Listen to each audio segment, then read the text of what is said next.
Welcome back to the ProTecher Podcast, your Tuesday morning edition, covering major financial magazine headlines, everyone. What a day of market movement we saw yesterday. On the heels of some significant news regarding U.S.-China trade, it definitely feels like we're in for an interesting discussion. Absolutely. Yeah, the big story, and it's, across MarketWatch and Bloomberg, is this 90-day pause in the tariff escalations between the U.S. and China, plus a reduction in the existing tariffs. Right. And the numbers are, well, they're quite striking. The U.S. is reportedly bringing its tariffs on Chinese goods down from, 145% to 30%? Yeah, 145 down to 30? And China's reciprocating. They're reducing tariffs on U.S. goods from 125% down to 10%. Wow. For this 3-month period at least. Okay, so let's get into the weeds here. Our goal with this deep dive, looking at all these headlines, MarketWatch, Bloomberg, CNBC, CNN Business, is to figure out what the immediate fallout is from this trade development, and perhaps more importantly, what kind of longer-term shifts these initial moves might be signaling for different sectors, the broader economy. And it's vital to keep in mind that global markets, well, they don't react in isolation, do they? We're seeing ripples across technology, finance, and, of course, the perspective from China itself. That's a critical piece of the puzzle. Indeed.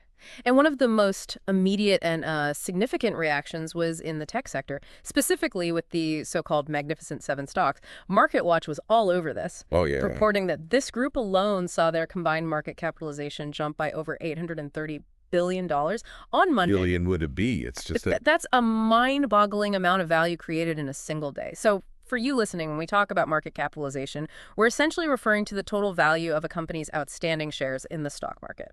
And what's fascinating when you dig into those numbers like MarketWatch did in the individual contributions, Amazon had the largest percentage gain, sure, up over 8%. But it was Apple that added the most in absolute dollar terms.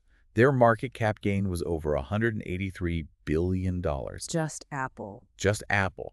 It really highlights the immense scale and, the market influence Apple still commands. It does. And the analysts over at Wedbush seem to be taking this as a very positive sign. They were quoted in MarketWatch suggesting that these tariff reductions likely take a recession off the table for now.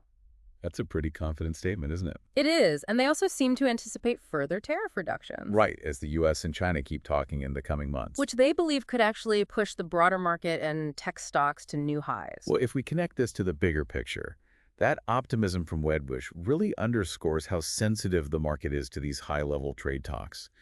Easing trade tensions is generally seen as removing a huge obstacle to economic growth. Makes sense. And for tech companies in particular, like Wedbush pointed out, the tariffs created so much uncertainty around supply chains. Right. The complex networks they use, sourcing components, manufacturing, often across borders. Exactly. So reduced tariffs could mean smoother operations, maybe lower costs. However, it's not like everything's fixed overnight, right?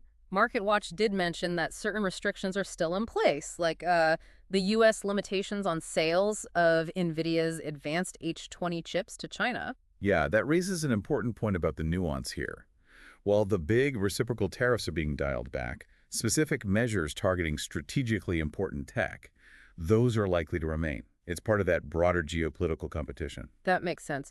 Interestingly, though, Melius Research, also in that MarketWatch piece, actually reiterated their buy rating on NVIDIA. Oh, interesting. Yeah, their reasoning is that this increased clarity around tariffs and the China situation actually makes the chip maker, more investable. So Melius's perspective suggests that even with some restrictions, just reducing the overall uncertainty from tariffs is a big positive for a company like NVIDIA. Right. But they also pointed out a potential unnatural surge in sales of PC and smartphone components. Unnatural surge? What's driving that? Well, it seems tied to potential decisions around Section 232 semiconductor imports. Section 232. For our listeners, that's the part of U.S. trade law allowing tariffs if imports are seen as a national security threat. Exactly.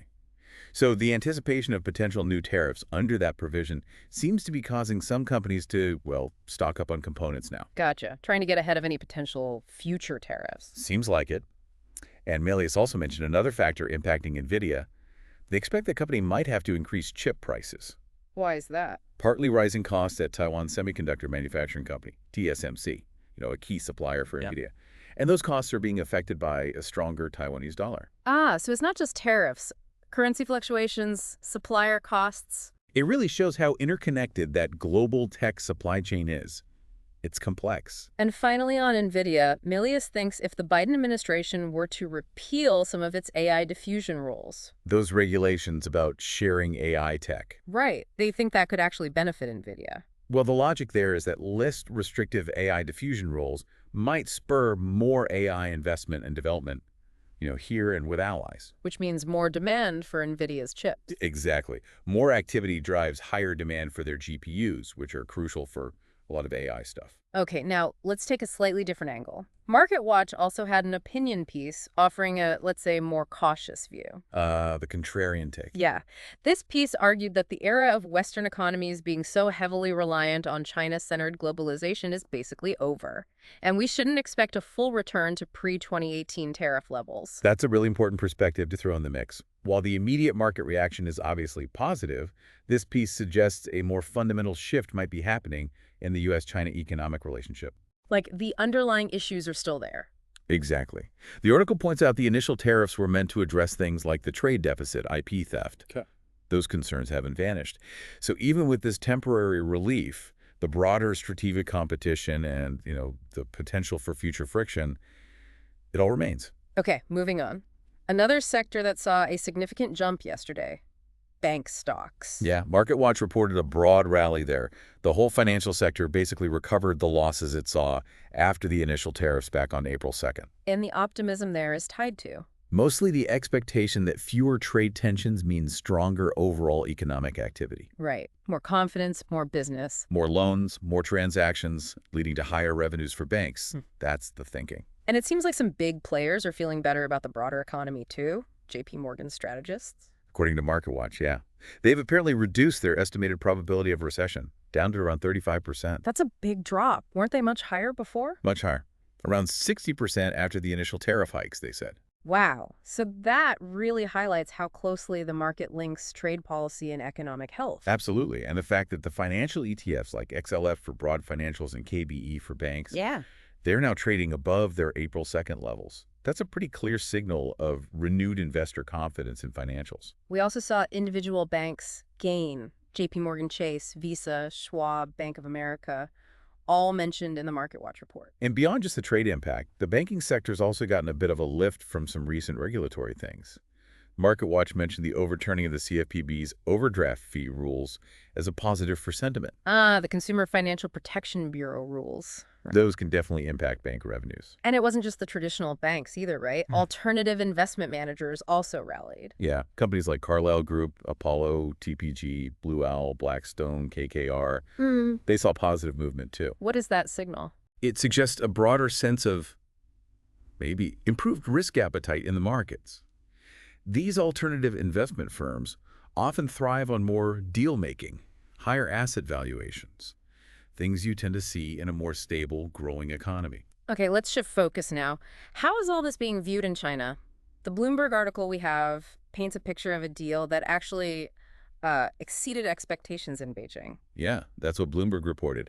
It led to a surge in their stock markets, and the dollar strengthened against the yuan. And apparently, the deal met almost all of Beijing's key demands. That's what's particularly interesting, according to Bloomberg, especially suspending those high reciprocal tariffs and getting a designated U.S. point person for talks, Treasury Secretary Scott Bessent. That also seems to have been a big ask from China. And there was an analyst quote, Trey McCarver. Yeah, from Trivium China. He was quoted saying this outcome is arguably the best outcome that China could have hoped for. Giving them more leverage in future talks. That's his analysis, yeah. It really underscores the shifting power dynamics here.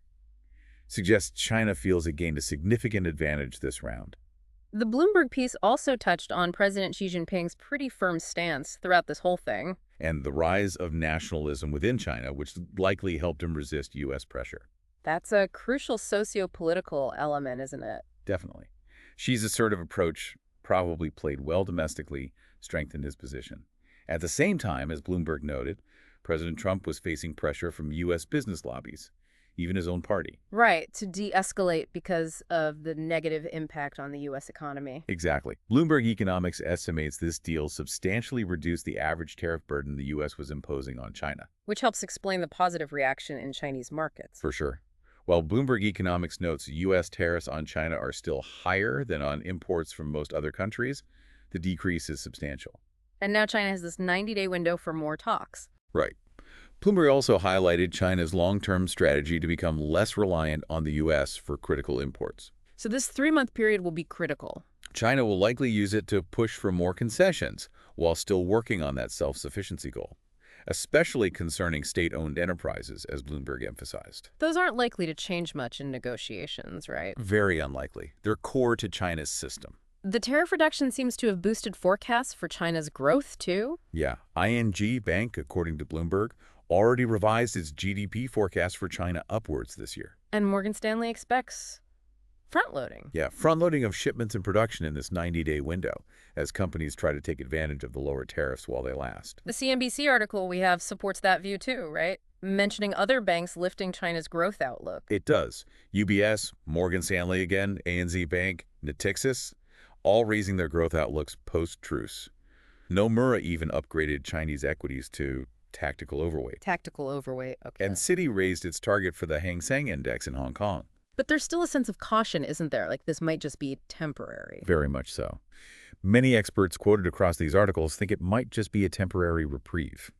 There are still those underlying worries about China's domestic economy, the property sector, local government debt. Right. Those haven't gone away. Exactly. That's a crucial caveat.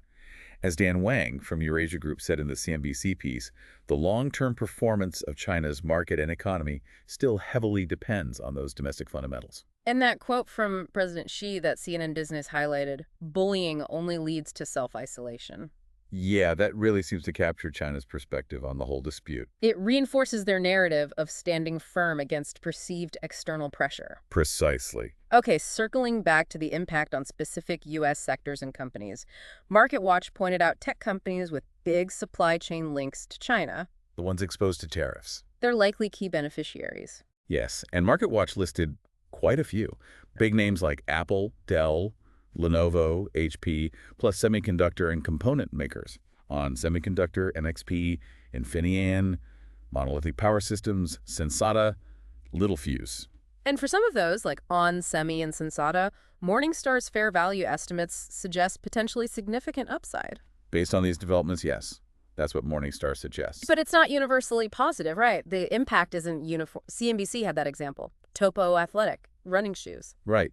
Even with these recent reductions, the total tariff they face on their imports is still higher than it was at the start of the year because of previous hypes. So while the headline tariffs went down, the cumulative effect means some are still facing big cost burdens. Exactly. It really illustrates that complexity. On a brighter note for U.S. retailers, though, CNBC suggested this 90-day window could be really valuable. How so? For restocking inventories of goods made in China, in time for the Christmas shopping season. That could definitely provide a boost to retail later in the year. Assuming, of course, this pause holds. Right, assuming it doesn't get reversed before the holidays. Yeah. CNN Business also looked at smaller made-in-America businesses. Farabone Mill, Westpaw. What was their take? Kind of mixed. They might see more demand for their domestic goods because imports are pricier. But they're also worried about a potential overall economic slowdown and the risk of retaliatory tariffs hitting their exports. it highlights that complex trade-off, doesn't it? Domestic manufacturers might gain an edge at home, but are vulnerable to broader downturns or trade disputes hitting their international sales. Interestingly, Sherrill Manufacturing, they make Liberty tabletop flatware. They were also in that CNN piece. And their view. They actually see the tariffs as a potential catalyst for a manufacturing renaissance in the U.S. Now, that's a different perspective. It really underscores the potential long-term structural shifts if these policies stick around. Yeah. It could genuinely incentivize more companies to bring manufacturing back here. Okay, let's shift gears again. How did this trade news hit other asset classes? Gold. Gold took a tumble. MarketWatch reported it fell over 3%. Because of easing trade tensions. Pretty much. Right. Gold's often seen as that safe haven asset, right? You buy it when things feel uncertain or unstable. So less tension, less need for safety. In the short term, yeah, that makes it less attractive. But Peter Grant of Zaner Metals, quoted by MarketWatch, pointed out the longer-term trend for gold might still be positive. Why? Underlying economic uncertainties, geopolitical risks elsewhere, those haven't disappeared. Okay. And treasury yields, what happened there? Relatively flat, according to CNBC. Investors seem to be digesting the trade deal news while also waiting for key inflation data. So a bit of caution, a wait-and-see approach. Seems that way. They're likely trying to figure out if this truce really changes the inflation picture or the broader economic outlook before making big bond market moves. Michael Brown from Pepperstone's comment in CNBC about the volatile and chaotic nature of policymaking kind of fits here. Yeah. And Vasamenon from OCBC thinks a U.S. slowdown seems likely, but maybe not a full-blown recession. Right. Finally, let's talk overall market sentiment. CNBC mentioned the return of the Trump put idea. Yeah, the notion that the market feels maybe renewed confidence that the former president will act to prevent a major downturn, especially on trade. Reflecting positive reaction to perceived lower risk. I think so. Yeah. But Sam Stovall from CFRA noted, this optimism is still happening amidst a lot of uncertainty. And Barclays strategists are staying neutral on risk assets. They're saying there are headwinds beyond just trade to worry about. Like what?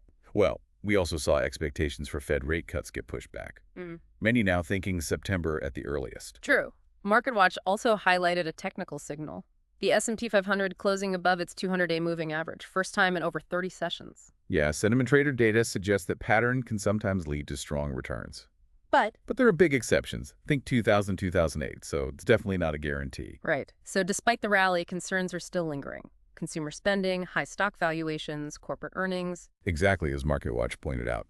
And while Goldman Sachs did lower its recession risk estimate, we also saw SoftBank's Vision Fund report a big annual loss, so not everything's rosy. Definitely not uniform. So to sort of wrap this all up, we saw an immediate positive market reaction driven by the U.S.-China tariff relief. Tech and banks look like early winners. China seems to view it favorably, though they have their own domestic economic issues to contend with. The impact on Made in America businesses is, well, complicated, varied. Gold prices dipped as safe haven demand eased off a bit. And overall, there's this cautious optimism, but it's definitely tempered. Everyone knows this pause is temporary, and those underlying economic uncertainties haven't gone away. Which brings us to a crucial question for you, the listener, to think about. Given this 90-day window of lower tariffs, what strategic decisions should businesses and investors actually be making right now? I mean, how do you prepare for a landscape that could potentially shift, again, pretty significantly in just a few months, depending entirely on how these next trade talks go? Some really important questions to think about. Well, that's all the time we have for today's deep dive into the headlines. We'll see you all tomorrow morning with new headlines from major financial magazines.